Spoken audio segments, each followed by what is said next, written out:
we have to prepare something. Yang ketiga, cyber law and development. Ini juga bagus kalau kita bisa masukkan dalam mata kuliah wajib untuk cyber law. Ya, bukan haram di segi syar'i, tapi di segi law. Seterusnya cyber security ya, data security system, hacking business, criminology. Ada yang mengatakan apakah haram atau tidak kita mencuri data semuanya juga. Ini bagi orang syariah juga itu penting. Ya. Cyber attack and cyber immunity. Jadi immunity cyber ini sekarang ini is big issue. Okay. Kalau sudah dimarah orang lain ikut sosial media, kalau saya nggak apa-apa, saya sama aja. Itu immunity. Yang sebetulnya penting untuk kita sebagai dai, jangan sekaligus kita jawab aja. Kita tunggu dan kita bagi nasihat. Oke ya, lebih cepat. And then privacy management, personal or personality, sharing or accountability, private, intra-private or inter-private management. Intra semuanya itu penting ya. Oke, critical thinking, data management, information management, fact management, truth management. Ini sebagai satu. Yang ketujuh, digital footprint, rethink what to be shared. Kita setelah baca Facebook, apakah kita harus share? Ataupun kita harus stop, itu aja. Jangan kita yang menambah dan ya. Rethinking what to be like. Apakah yang kita akan tinggalkan kepada masyarakat sosial? Dengan itu kita itu. Dan terakhir, rethinking what to be sustained. Ya. And finally, untuk digital citizenship ini penting karena digital empathy adalah satu proyek penting. Friendship, partnership, and ownership. Tiga-tiga ini, I don't want to talk anymore, but we think about that. When we are bringing our students to the digital era, digital citizenship. Friendship, kita teman, ya. Tapi bagaimanakah teman di era digital? Bagaimanakah partnership? Apakah kalau partnership itu sudah bukan teman lagi, tapi bertanggung jawab? Siapa partner kita tadi MOU ya?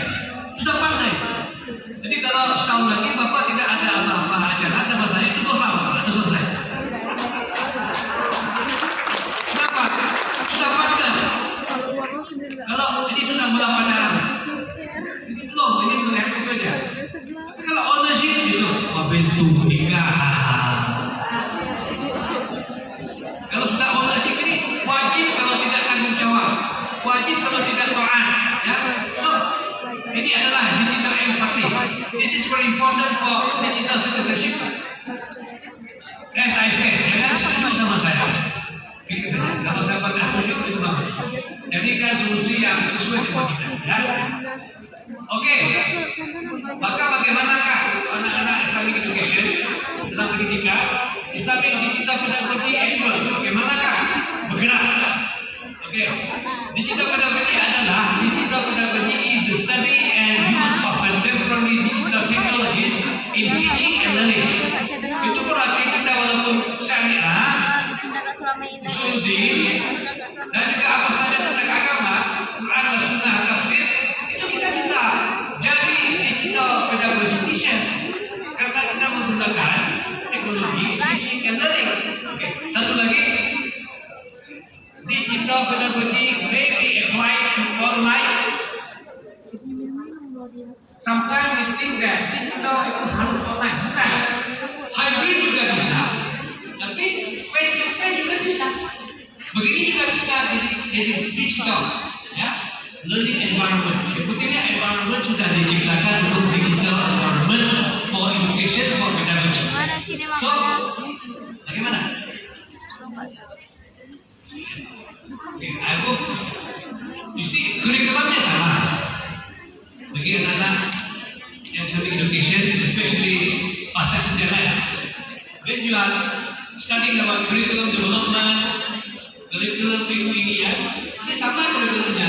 Cuma yang bedanya itu digital pedagogy. Maka kalau kurikulum itu ada capacity building, ada purposeful curriculum content apa semuanya itu, ada appropriate pedagogy, ada critical creative thinking. Ini bagian kurikulum masih sama. yang bedanya penggunaan Ini digital punya siapa? pedagogy. Maka ini adalah Dikasih. kalau Islamic digital pedagogy itu adalah isu-isu yang beragama Islam. Bidang-bidang yang berkaitan dengan Islam, syar'inya, akidahnya, collaborative planning. Kamu mau dengerin itu, mau dengerin itu. Aku tulis loh. Aku gini-gini paling banyak nulis loh. Iya, tapi kamu fokus ke sono. Siapa yang mau minum, Aku tipikal orang yang tidak apa-apa. melihat, dengar juga. Gitu. Sedikit lagi dan semoga belum Ini nggak kuliah. ya. Please prepare your questions, prepare your discussion. But Aku this one ngerti is kok dia important. bilang apa. When we are talking about Islamic pedagogy, Islamic digital pedagogy, kompetensi in digital pedagogy. Jadi ini yang penting. Karena di pedagogy kompetensi ini sama-sama juga ada. Ini punya saya diambil. Digital kompetensi juga ada. Tapi yang penting ethical kompetensi. Etik dalam kompetensi. Sebutnya etik ini adalah Islamic dan bagi kita. Bagaimana kita bisa menerapkan ethical competence dalam Islamic pedagogy?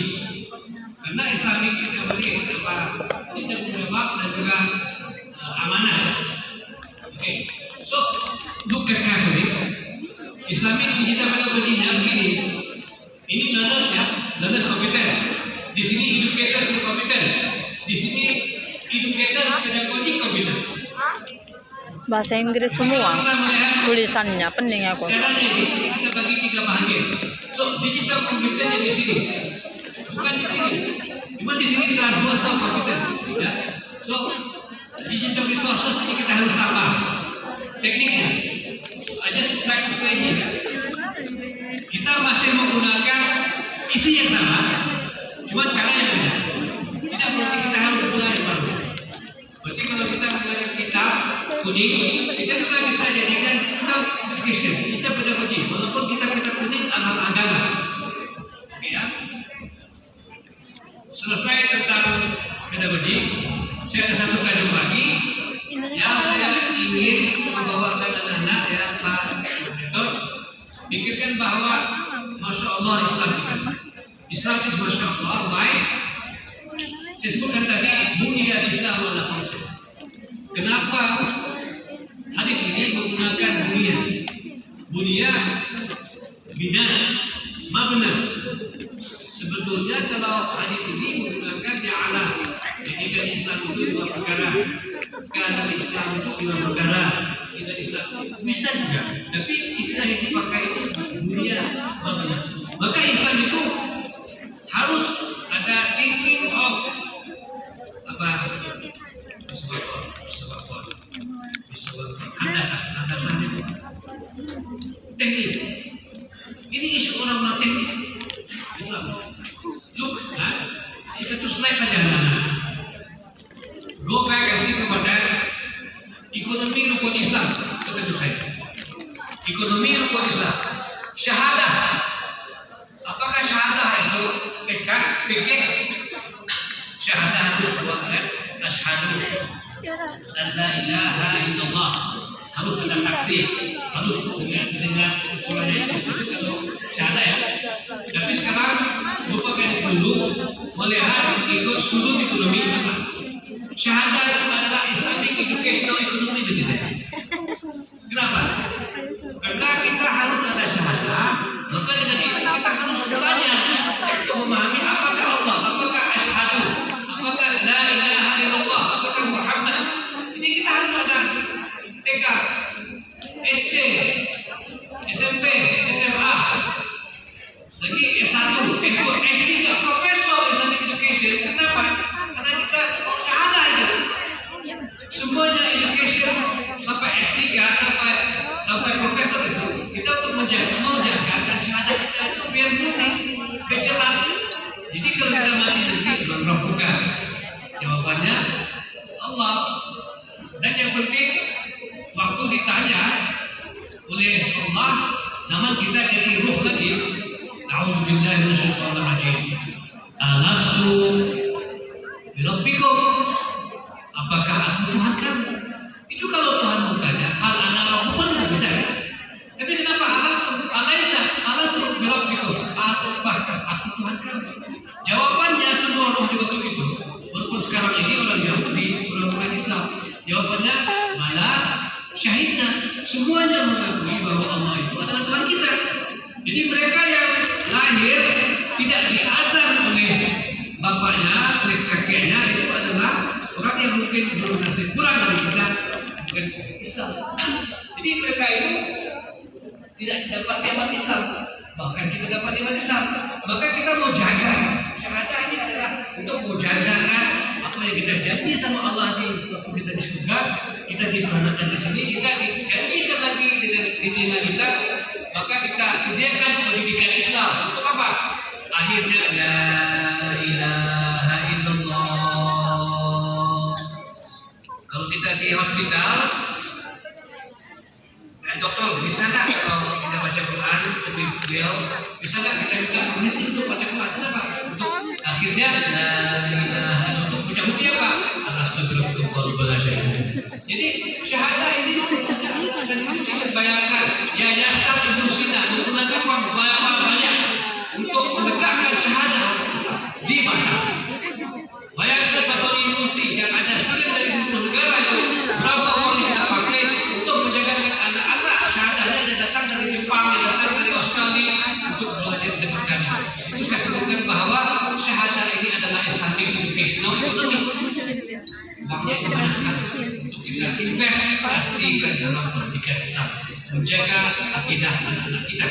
Yang kedua, sholat. Oke, sholat ini kita melihat di sudut apa hukumnya, syarat wajib ya. Di sini saya mengajarkan kita, sholat ini adalah textile ekonomi dan juga halal fashion ekonomi. Bapak Ibu kalau pernah umrah di Mekah, setiap kali kita ke Mekah, kita beli apa? Sejadahnya, punya. Kalau kita itu menunjukkan bahwa itu apa? Itu tekstil. Kenapa? Dalam sholat biasanya kita harus berdoa. Itu orang Islam yang paling Ditonton sama dia lagi makan. Banyak kan?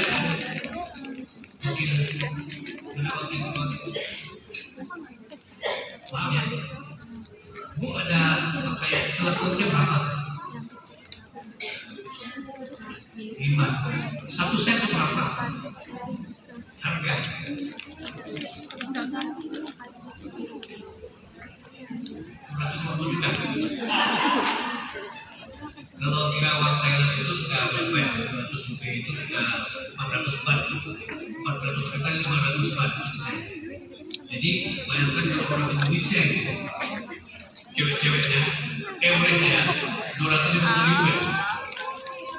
Kalau orang Indonesia ini 280 ribu, kalikan berapa? Kita bisa ada fabric yang besar, fabric rokok yang kita bisa jadikan aset untuk style kita. Dan kalau anak-anak ini semua kita lakukan style ini. Dosennya, stafnya, semua mereka kondisi. Aku nampak. Kain mereka yang pakai top peci semua beli. Mau foto. Bagi saya itulah saya bikin sholat itu adalah kemudian saya Bilang nggak nampak tulisannya. Iya, nggak ada tulisannya. Kenapa fashion? Oh kena rata. Oh minti ya? Setiap kali saya Sama Aku kena itu. Aku kena. Aku baca kok. 50 tahun dari Indonesia. Tuh yang pertama ekonomi rukun Islam, syahadah Islamic Education ekonomi, Kepada syarikat yang sholat, tekstil and halal fashion ekonomi, kebetulan saya di waktu itu siam kalau Malaysia 1 tahun. nutrisional ekonomi, zakat sosial, wilayah ekonomi, haji Kalau Indonesia haji apa itu? paling cepat berapa? Haji anual 40 tahun. Jadi Pak Iya. Indonesia global halal festival. 63 ya. Nap- Coba nggak napa ya? Saya alhamdulillah Masa sih? Sama sekali. boleh karena kami di daerah Afghanistan Teman-teman jadi gini. tidak banyak orang yang mau ke Mekah. Dengan itu, astagfirullah, umur saya ini semuda ini. Jelas loh aku. Saya sudah 6 kali haji. Yang sana tuh jelas juga. Masya Allah. Yang pakai dalam sendiri bangsaku saya sekalian pergi sama dengan istri saya. Karena itu honeymoon. Honeymoon. Tapi waktu saya pergi, saya sebagai national board. Apa ya? Board administrasi. Dilantik oleh Perdana Menteri 4 orang seluruh negara. Saya satu tempat. 3 tahun saya pergi gratis. Kerjanya buat cek aja. Nah, apakah hujan juga sehat, senang semua. Jadi haji itu saya sudah 6 kali. Kalau umroh itu nggak usah bilang. Ya, maka itu sudah kita di negara Islam kan. Siapa yang mau pindah ke Thailand? Oke. Nanti saya carikan imam di sana. Kita begini. Setiap kali saya ke Mekah, saya suka melihat bagaimanakah fashion abaya tahun ini, tahun depan. Jadi harganya beda. Kalau fashion abaya yang sudah jatuh tren, itu harga murah, itu bisa kita kurang. Bahkan kita dikasih gitu. Tapi kalau tren tahun depan, ini tren Dubai, tren Korea. Sekarang ini saya ingin ceritakan bahwa Hujas ataupun komite haji dari Korea itu, mereka dikasihkan uang bukan hanya dari panitia, dari komite haji, bahkan mereka sebagai researcher. Apa dengan risetnya? Riset tentang halal fashion in Mekah. Jadi tahunnya saya pergi itu, researcher dari Korea 5 orang, jadi mereka ke komunitas Afrika untuk menulis bagaimana orang Afrika mau pakai seperti itu, pakaiannya bagaimana, soket-soketnya bagaimana. Ini pergi ke komunitas apa? Ini Euro. Setelah setahun, tahun depan datang lagi dengan motif-motif pakaian yang sesuai dan cocok dengan komunitas itu. Setelah ada research and conclusion, jadi motif-motif Korea Astagfirullahaladzim. Ih, habis. Habis loh, Bu. Habis. Dihabisin dia loh. Maka itu kalau fashion Korea ini makan di middle class. Kalau di internet di first class. Kalau China. Apa permen apa? Ya, itu di low class. Iya, daripada tak ada yang punya. Maaf bunda sadar. Jalankan. Nanti balikin ya. Jalankan dulu. Misalnya, bayangkan bahwa bagaimana kan kita bisa jadi rukun Islam itu sumber ekonomi. Yang ketiga, bagi saya ini nutritional economy. Bayangkan orang Indonesia itu orang juga. Itu orang walaupun puasa nggak puasa, makan buka puasa. Kalau buka puasa ini berapa? Dari satu per orang berapa? Buka puasa dan sahur berapa? 20.000. Cukup. Oke. 50.000. Oke, average 20.000 Pak. Bukan mau 20.000 tinggi. 50.000 kali 200. Udah jalankan ke sana. Udah. Berapa? Balikin.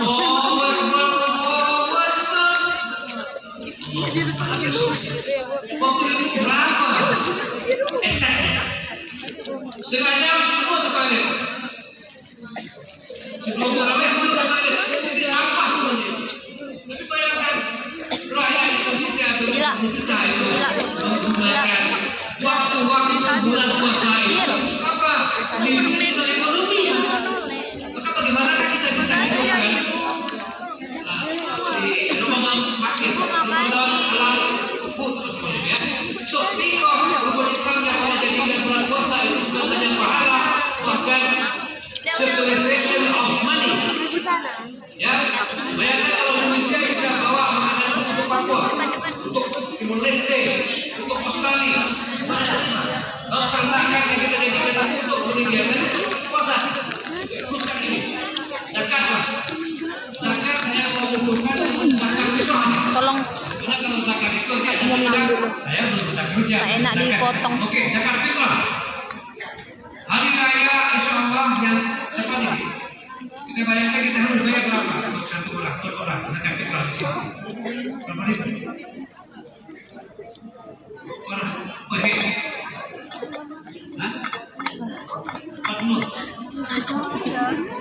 Oke, katakan 50.000 ya. Kasih. 20.000. Sama-sama. Kenapa 90.000? Lah.